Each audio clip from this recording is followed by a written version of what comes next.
Praise the lord. I wish you merry Christmas. నా తరపున, నా కుటుంబం తరపున, నా పరిచర్య తరపున మీ అందరికీ క్రీస్తు యొక్క జన్మదిన శుభాకాంక్షలు తెలియజేస్తున్నా. క్రిస్మస్ అంటే క్రీస్తును ఆరాధించడం అని మనందరికీ తెలుసు. బైబిల్ గ్రంథము తెలియజేస్తున్నది ఏంటి అంటే యోహాను సువార్త 4:24 తన్ను ఆరాధించేవారు ఆత్మతోనూ సత్యముతోనూ ఆరాధించాలని పరలోకం నుండి దేవుడు కోరుకుంటున్నారు.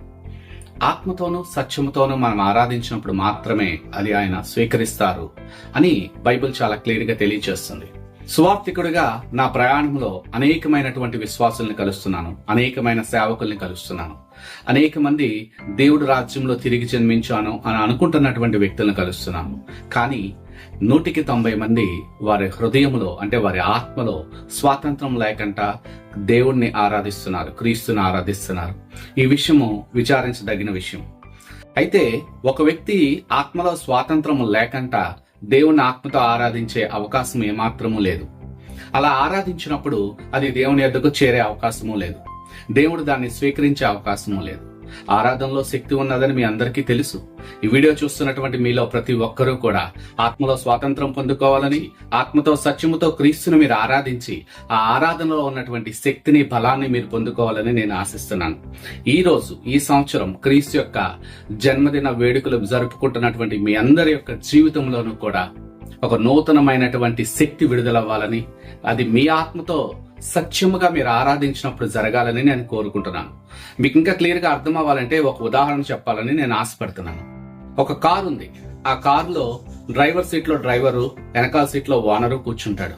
ఈ ఓనరు ఆత్మ, డ్రైవరు మనసు, కారు మన శరీరం. ఓనర్ చెప్పినట్టు డ్రైవరు డ్రైవ్ చేస్తూ వెళ్తాడు కారుని. ఆఫీస్కి వెళ్ళమంటే ఆఫీస్కి వెళ్తాడు, ఫ్యాక్టరీకి వెళ్ళమంటే ఫ్యాక్టరీకి వెళ్తాడు, ఇంటికి వెళ్ళమంటే ఇంటికి వెళ్తాడు. అంటే ఆత్మ చెప్పినట్టు మనసు వినాలి. మనసు శరీరాన్ని నడిపిస్తూ ఉంటది. ఈ స్థితిలో ఉన్న మనిషి జీవితంలోనికి అంటే ఈ స్థితిలో ఉన్నటువంటి కారులోనికి వెనకాల డోరు ఓపెన్ చేసి వేరొక వ్యక్తి గన్ను పట్టుకుని వచ్చాడు అనుకోండి, అది ఒక దురాత్మ. అప్పుడు ఆ ఆత్మ అంటే కారు ఓనరు, డ్రైవరు, కారు సమస్తము కూడా ఆ దొంగ స్వాధీనంలోనికి వెళ్ళినట్టే. ఆ దొంగ మాత్రమే ఆత్మని, మనసుని, శరీరాన్ని కంట్రోల్ చేస్తారు.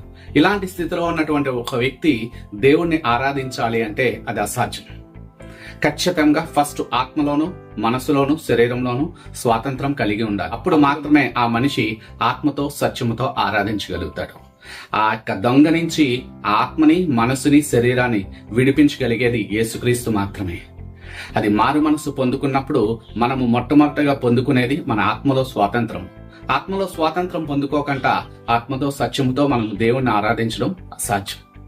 ఈ విషయము ఈ వీడియో ద్వారా మీకు తెలియజేస్తున్నందుకు నేను ఎంతో సంతోషిస్తున్నాను, దేవుని స్తుతిస్తున్నాను. మరొకసారి క్రీస్తు యొక్క జన్మదిన శుభాకాంక్షలు మీకు తెలియజేస్తూ చివరిగా ఒక చిన్న ప్రార్థన చేయాలని కోరుకుంటున్నాను.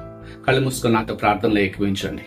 మహాపరిశుద్ధుడైన మా తండ్రి, సర్వశక్తిమంతుడగు దేవ, నజరేయుడగు యేసు నామములో ఈ వీడియో వీక్షిస్తున్నటువంటి ప్రతి ఒక్కరిని కూడా క్రీస్తు రక్తము ద్వారా నీ సింహాసనం దగ్గరికి తీసుకుని వచ్చాను.